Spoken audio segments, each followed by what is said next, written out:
Karibu katika tafakari ya leo.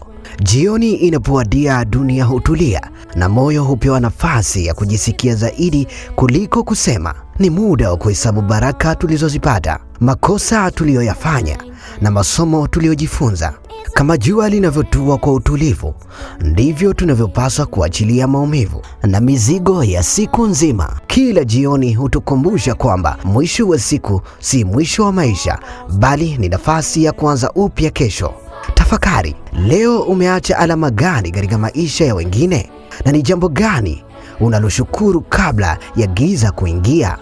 Jioni njema huanza na moyo wa shukrani, kwa sababu hata siku ngumu zaidi huwa na jambo moja la kushukuru. Na kufikia hapa sitakuwa na la ziada kwa leo, hadi wakati mwingine. Langu jina ni Jacob Morris kutoka Drone Media. Tukutane tena katika tafakari ijayo.